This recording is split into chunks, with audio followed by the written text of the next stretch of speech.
लखनऊ में समाजवादी पार्टी दफ्तर के सामने है। बिहार के दो पत्रकार हमारे साथ हैं, मनीष कश्यप और राजीव जी। इनसे जानेंगे जो आज रिजल्ट आया है, जिस प्रकार से लग रहा था कि कांटे की टक्कर है, लेकिन जिस प्रकार से बीजेपी एकदम क्लीन स्वीप कर गई है।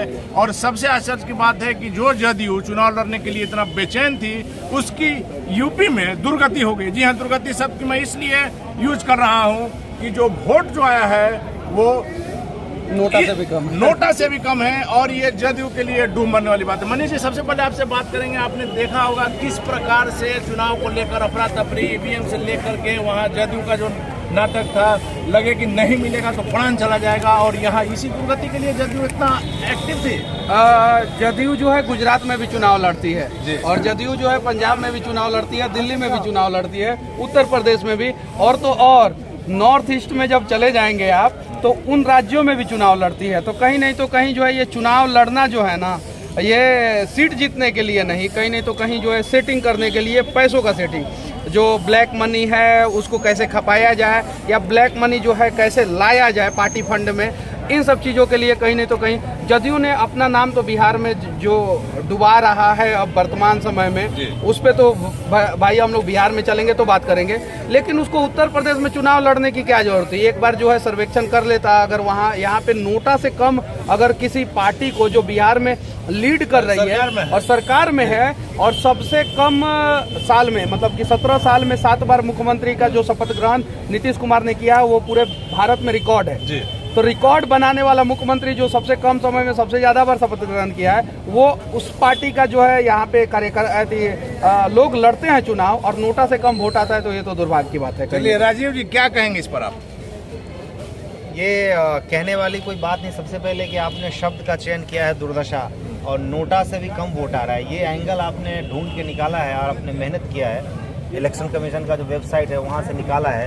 तो ये बात नीतीश कुमार को आज ज़रूर सोचनी चाहिए कि जिसको नीतीश कुमार ने डिप्यूट किया था आरसीपी सिंह को यहाँ पर सीट का बार्गेनिंग करने के लिए बीजेपी से, बीजेपी यहाँ पर बीजेपी जो है वो ग्रास रूट पे काम करती है। बीजेपी ये जानती थी कि यहाँ पर जेडीयू का कोई वजूद नहीं है, इसलिए बीजेपी ने जेडीयू को कोई यहाँ भाव नहीं दिया।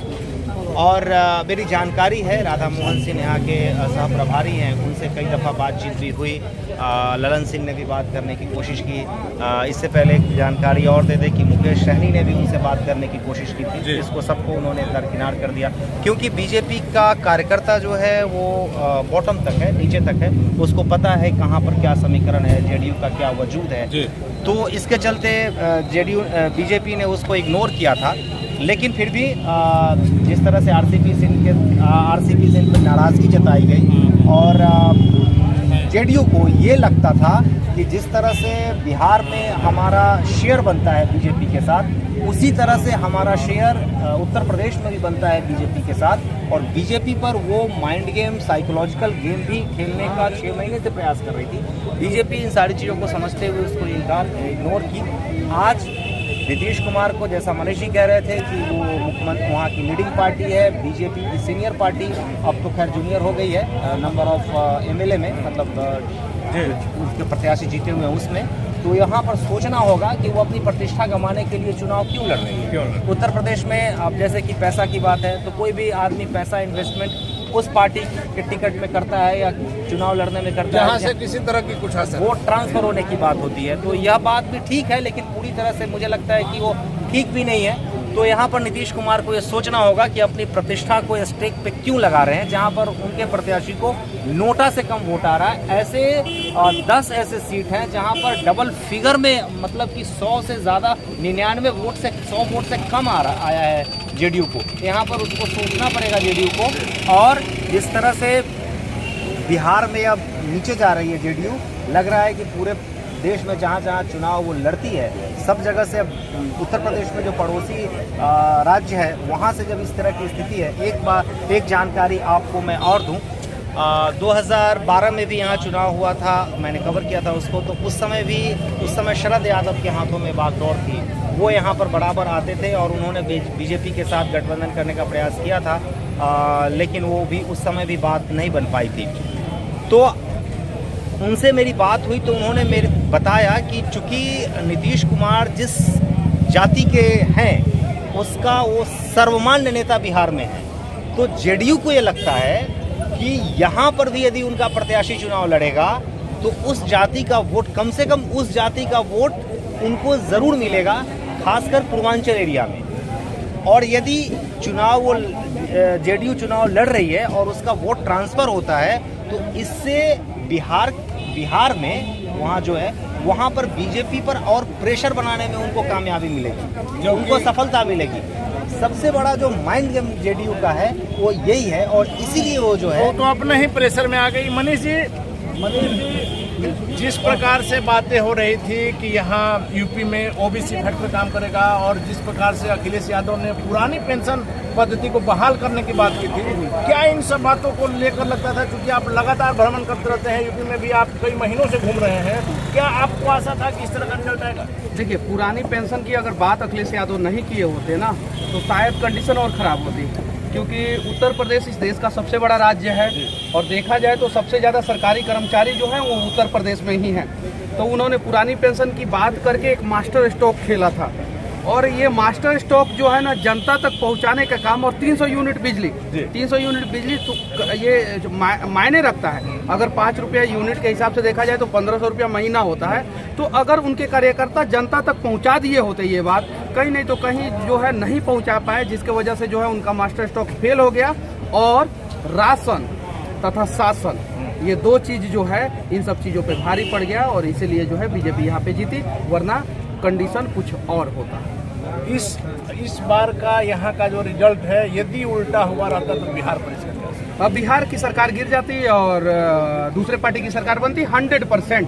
चूँकि जो मुकेश सहनी हैं और जो जीतन राम मांझी हैं वो लोग स्विच कर जाते, और जब वो लोग स्विच कर जाते तो सरकार ऑटोमेटिक गिर जाती और मतलब कि फिर आरजेडी की सरकार वहाँ पे बन सकती थी। लेकिन यहाँ पे चूँकि देख लिया गया कि कंडीशन क्या है, भाजपा जहाँ पे 25% सीट कम रहता है भाजपा का, जैसे गोवा जैसे राज्यों में, जहाँ पे सिक्किम उक्किम में जहाँ पे एक विधायक जीतते हैं फिर भी सरकार बना लेते हैं, तो वहाँ पे वो सरकार बना लेते हैं। तो अभी तो लीड कर रहे हैं, तो अभी तो उनकी सरकार बनेगी यहाँ पे भी और बिहार में भी ज़्यादा कुछ हलचल होने वाला नहीं है। हाँ, मीडिया के नज़र में जो है एक बात चलेगी हमेशा, क्योंकि बिहार की मीडिया जो है बेसिक मुद्दों पे फोकस ना करे, इसलिए नीतीश कुमार जो है उलझुल काम करते हैं। कभी ड्रोन मंगाते हैं शराबी को पकड़ने के लिए, उन्हें भी पता है कि शराबी को पकड़ने के लिए जब हम ड्रोन मंगाएंगे तो मीडिया उन चीज़ों पे फोकस करेगी। मास्टर को बोलते हैं पकड़ो शराबी को, उन्हें भी पता है कि जब इन सब चीज़ों पे करेंगे तो मीडिया फोकस करेगी। फिर हेलीकॉप्टर मंगाते हैं, फिर सैटेलाइट फोन उन्होंने मंगाया था, सैटेलाइट फोन।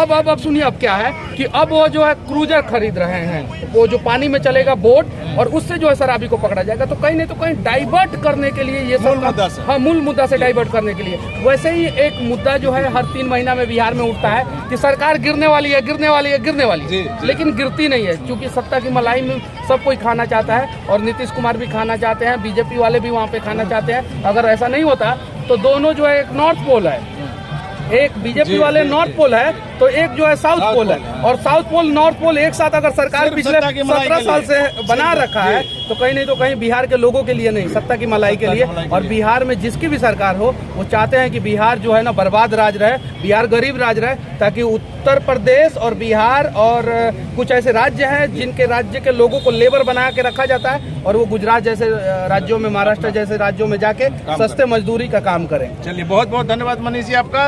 राजीव जी, इस परिणाम की आपको आशा थी? देखिए, जैसा कि पुरानी पेंशन योजना की आप बात कर रहे हैं, तो ये जब से पेंशन योजना लागू हुई है उसके बाद उत्तर प्रदेश में तकरीबन पूरा एग्जैक्ट आंकड़ा नहीं मेरे पास, 15 लाख लोगों को सरकारी जॉब मिली है। इसका सीधा असर उन 15 लाख लोगों पर हुआ है और वो वोट में ट्रांसफर हुआ है, इसमें कहीं कोई शक नहीं है। लेकिन राशन में बहुत ताकत है, आप बराबर कह रहे हैं इस बात में शुरू से। राशन और शासन, तो ये राशन और शासन ये बीजेपी का शब्द है, वो शब्द को आप हटा दीजिए।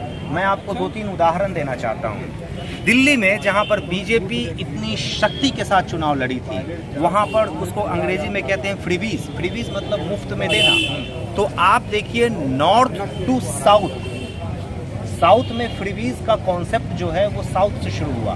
तमिलनाडु हो, आंध्र प्रदेश हो, कर्नाटका हो, वहाँ पर अम्मा कैंटीन करके चलता था, मतलब फ्री में देना। तो ये जो फ्री में जो सामान दिया जाता है उसका सीधा असर वोट पे होता है और वो ट्रांसलेट होता है, कन्वर्ट होता है वो वोट में across the caste and community. और ये उत्तर प्रदेश में भी हुआ।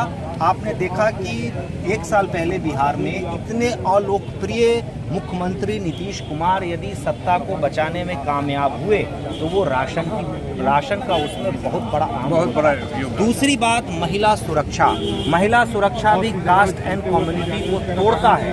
उत्तर प्रदेश में महिला सुरक्षा बहुत बड़ा मुद्दा था और हमने बहुतों से बात किया, हमने बहुतों की प्रतिक्रिया देखी थी। महिलाएं जो थी वहाँ जो पिछले 5 साल में जो यहाँ की जो शासन व्यवस्था यानी कि जो कानून व्यवस्था जो हुई है रही है उससे वो बहुत ज़्यादा संतुष्ट हुई है। हम 2012 में भी यहाँ थे, 2017 में भी देखे थे, तो 10 बजे रात में 11 बजे मैंने कल देखा 2 महिला वॉक कर रही थी, ये पहले नहीं हुआ करता था। तो ये सारा कास्ट एंड कम्युनिटी को तोड़ते हुए ये वोट में कन्वर्ट हुआ है। और इसका आप कहते हैं ना कि चुनाव जो भी कोई परिणाम आता है उसका 1-2 ड्राइविंग फोर्स होता है। 2014 में बीजेपी जीती, उसका ड्राइविंग फोर्स क्या था? नरेंद्र मोदी।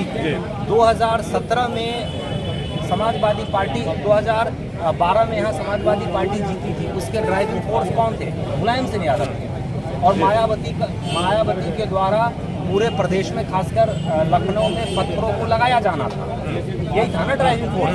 तो इस बार का जो ड्राइविंग फोर्स है वो योगी द्वारा स्थापित कानून व्यवस्था, जिसके चलते महिलाओं में पुरुषों में बहुत बड़ा इम्पैक्ट पड़ा है, वो वोट में कन्वर्ट हुआ। और दूसरा, फ्री में जो राशन दिया गया, फ्री में जो नमक दी गई, फ्री में जो भी खाने पीने की वस्तु दी गई, इसका असर हुआ।